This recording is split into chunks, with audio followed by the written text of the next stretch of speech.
አስቡት እንግዲህ ከቤተሰብ በተሰጣችሁ መሬት፣ ቤት፣ መኪና ወይም ደግሞ ሌላ ንብረት ላይ ግብር ስትከፍሉ የማይመስለው ብትሉም ግን ይህ ጉዳይ ተግባራዊ ሊደረግ ከጫፍ ደርሷል። መንግስት አዳዲስ የግብር አይነቶችን በየጊዜው በማስተዋወቅ ላይ ይገኛል። ለምሳሌ በነዳጅ ምርቶች ላይ የ30 በመቶ ግብር በተያዘው በጀት ዓመት ተግባራዊ መደረግ ይጀምራል ተብሏል። የመንግስት አዳዲስ የግብር ውሳኔዎች በዚህ ብቻ የሚወሰኑ አልሆነም። በዚህ መሰረትም መንግስት ንብረት በውርስ ወይም በስጦታ ያገኘ ማንኛውም ሰው ላይ ታክስ የመጣል እቅድ ይዞ በመንቀሳቀስ ላይ ይገኛል። ይህንን የሚያደርገው ደግሞ ከአይኤምኤፍ ጋር በመተባበር የኢኮኖሚ ማሻሻያውን ከግብ ለማድረስ መሆኑ ታውቋል። ሰላም ቤተሰቦቻችን፣ በሚወረሱ ንብረቶች ላይ የሚጣለውን ግብርና ሌሎችንም ተያያዥ መረጃዎችን በዝርዝር ወደ እናንተ እናደርሳለን።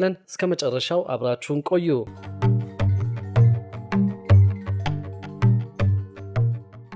ከገንዘቡን ጀምር። አይኤምኤፍ እንደገለጸው ከሆነ ኢትዮጵያ ከ1 ሚሊዮን ብር በላይ የሚገመት ንብረት በውርስ ወይም በስጦታ የሚያገኝ ማንኛውም ሰው ላይ ግብር ለመጣል አቅዳለች። ጉዳዩ ቀላል ነው። ከፍተኛ መጠን ያለው ሀብት የወረሰ ሰው ለመንግስት ግብር ይከፍላል። የዚህ እርምጃ ዓላማ የኢትዮጵያን የውስጥ ገቢ ለማሳደግ የሚደረገው ጥረት አካል መሆኑን የታወቀው። በአሁኑ ወቅት የአገሪቱ የግብር አሰባሰብ ትልቅ ክፍተት እንዳለበት ተደጋግሞ እየተገለጸ ይገኛል። መደበኛ ያልሆነ የኢኮኖሚ እንቅስቃሴ፣ ደካማ የማስፈጸም አቅምና ግብር የሚሰበሰበው ከጥቂት አካላት ብቻ መሆኑ መንግስት ከግብር የሚያገኘውን የገንዘብ መጠን ዝቅተኛ አድርገውታል። አሁን የውርስና የስጦታ ግብር ተግባራዊ ይደረጋል መባሉ የሀገሪቱን የገቢ ግብር በተወሰነ ደረጃ ከፍ እንደሚያደርገው ይጠበቃል። እንዲህ አይነቱ ግብር ተግባራዊ እንዲደረግ ግፊት ሲደረግ በተናጠል የተካሄደ አይደለም። አይኤምኤፍ በኢትዮጵያ የ4 ዓመት የኢኮኖሚ ማሻሻያ ፕሮግራም ላይ ከፍተኛ ተሳትፎ እያደረገ ነው። በ2017 የተጀመረው መርሃ ግብር በአይኤምኤፍ የገንዘብ ድጋፍ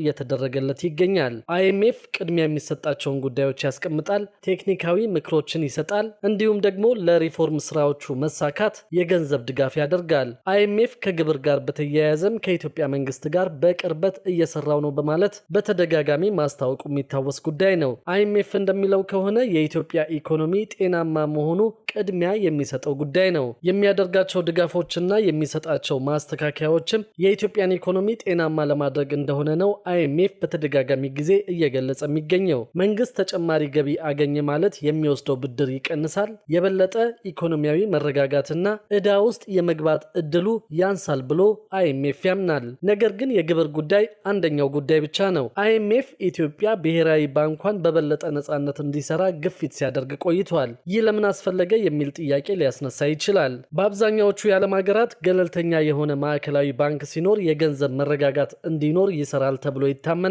ገለልተኛ የሆነ ብሔራዊ ባንክ ሲኖር የዋጋ ንረትንና የውጭ ምንዛሪ ክምችትን ይቆጣጠራል። ያለ ፖለቲካል ጣልቃ ገብነትም ከባድ የሚባሉ ውሳኔዎችን ያስተላልፋል።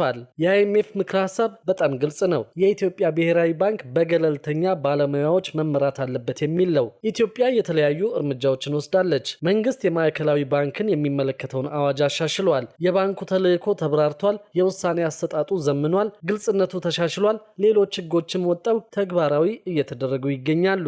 አንድ ማነቆ ግን አለ። የኢትዮጵያ መንግስት ለብሔራዊ ባንኩ ሙሉ ነጻነትን አልሰጠም። ይህንን ያደረገው ደግሞ አንዳንድ የአይኤምኤፍ ምክረ ሀሳቦች ከሀገሪቱ ህገ መንግስት ጋር ይጋጫሉ በማለት መንግስት እንዳልተቀበለው ነው የተገለጸው። ዋነኛው ነገር ደግሞ ብሔራዊ ባንኩ በገለልተኛ ባለሙያዎች ይመራ የሚለው አሁንም ድረስ መፍትሄ አላገኘም። በአንድ በኩል የኢኮኖሚ ሪፎርም ማሻሻያዎቹ እውን እየሆኑ ይገኛሉ። አይኤምኤፍ ጭምር ማሻሻያዎቹ ለውጥ እያመጡ ነው ሲል በተደጋጋሚ ጊዜ እየገለጸ ይገኛል። የኢትዮጵያ ኢኮኖሚ ሪፎርም ማሻሻያ ውጤት እያሳየ ያለባቸው ጉዳዮችን አንድ በአንድ እንመልከት።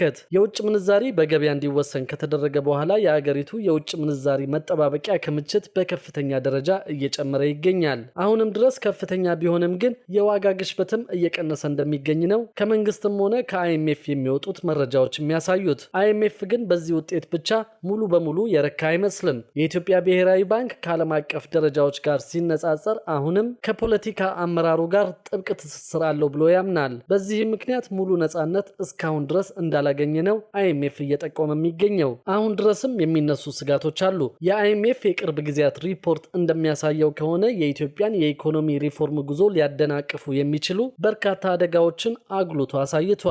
የመጀመሪያው የጸጥታ ችግር ነው። በሀገሪቱ የተለያዩ አካባቢዎች እየቀጠለ ያለው አለመረጋጋት ለኢኮኖሚ ሪፎርሙ ትልቅ ስጋት መሆኑን ነው አይኤምኤፍ የገለጸው። ሁለተኛው የዋጋ ግሽበት ነው። በርካታ መሻሻሎች ቢኖሩም የዋጋ ንረት መኖሩ ፖለቲካዊ ጫናና ማህበራዊ አለመረጋጋትን ሊያመጣ ይችላል የሚል ስጋት በአይኤምኤፍ በኩል አለ።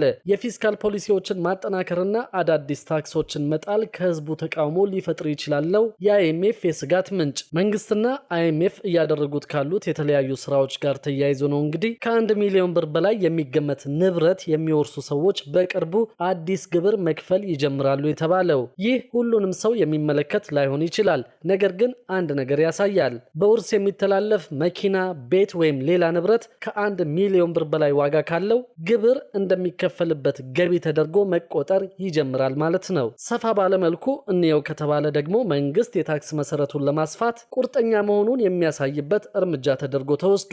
የኢትዮጵያ ኢኮኖሚ በውጭ ብድር ላይ ብቻ ለዘላለም ተንጠልጥሎ መኖር አይችልም። ጠንካራና ፍትሃዊ የግብር ስርዓት መገንባት የረዥም ጊዜ ኢኮኖሚያዊ መረጋጋትን ለመፍጠር ቁልፍ መሰረት መሆኑን የኢኮኖሚ ባለሙያዎችም ደጋግመው የሚገልጹት ጉዳይ ነው። በተቃራኒው ካየነው ደግሞ ፖለቲካዊ፣ ማህበራዊ፣ ኢኮኖሚያዊ ተጽዕኖ አለው። ውርስ ላይ የሚጣለው ቀረጥ በሁሉም ሀገሮች በሚባል ደረጃ ተቃውሞ እንጂ ድጋፍ ሲሰጠው አይታይም። ሰዎች እንዲህ አይነቱን ግብር ተደራራቢ ግብር ነው ብለው ነው የሚገልጹት። ሀብቱን ያፈራው ግለሰብ ንብረቱን ሲያፈራ አንድ ጊዜ ግብር ከፍሎበታል። በውርስ ሲተላለፍ ደግሞ ለምን ተጨማሪ ግብር ይጣልበታል የሚለው ብዙዎች የሚያቀርቡት ተቃውሞ። አይኤምኤፍ ባወጣው ሪፖርት ላይ ግብሩ ተግባራዊ ይደረጋል ብሏል። ነገር ግን እውነትም ግብሩ ተግባራዊ ይደረጋል ወይ የሚለው ትልቅ ጥያቄ ይሆናል። መቼ ነው ተግባራዊ የሚደረገው የሚለውም ምላሽ አላገኘም። ይህ ጉዳይ ደግሞ መታየት ያለበት ዋና ጉዳይ ነው። የዚህ ሁሉ ዋናው ነገር ሚዛናዊነትን መጠበቅ ነው። ኢትዮጵያ የአይኤምኤፍን ድጋፍ ትፈልጋለች። አይኤምኤፍ በበኩሉ ጥልቅ ማሻሻያዎች እንዲደረጉ ይፈልጋል። በህዝብ ዘንድ ተቀባይነት ያላገኙት ቢበዙም ኢትዮጵያ በግብር ዙሪያ በርካታ ለውጦችን እያደረገች ነው። የማዕከላዊ ባንክ ነጻነትን በሚመለከት ኢትዮጵያ ህገ መንግስታዊ ተግዳሮቶችን በመጥቀስ ጉዳዩን በይደራ ቆይተዋለች። እስካሁን እውን የሆኑ ጉዳዮች አሉ። የውጭ ምንዛሪ ክምችት እየጨመረ ነው። የዋጋ ንረት እየቀነሰ ነው። መንግስት የሰራተኞች የገቢ ግብር ላይ ቅናሽ አድርጓል። ከዚህ ጎን ለጎን ደግሞ የመንግስት ገቢ እየጨመረ ይገኛል። ነገር ግን አይኤምኤፍም ሆነ ሌሎች ኢኮኖሚስቶች እንደሚሉት አደጋዎችም ተደቅነዋል። የግጭት አዙሪት በሀገሪቱ ውስጥ መኖር፣ የፖለቲካ ተቃውሞና ማህበራዊ አለመረጋጋት እየበረታ መሆኑ ይህ ሪፎርም ምን ያህል ይቀጥላል ለሚለው ጥያቄ ምላሽ ለመስጠት ከባድ እንደሚሆን ነው ባለሙያዎቹም ሆነ አይኤምኤፍ የሚገልጹት። ክቡራትና ክቡራን የአዲስ ቢዝነስ የዩቲዩብ ቻናል ተከታታዮቻችን ይህንን ቻናል ሰብስክራይብ ሳታደርጉ የምትከታተሉን ከሆነ ቢዝነስና ሌሎች ተያያዥ ጉዳዮችን በተመለከተ አዳዲስ መረጃዎችን ለማግኘት የዩቲዩብ ቻናሉን ሰብስክራይብ በማድረግ ቤተሰብ እንድትሆኑን በትህትና እንጠይቃለን።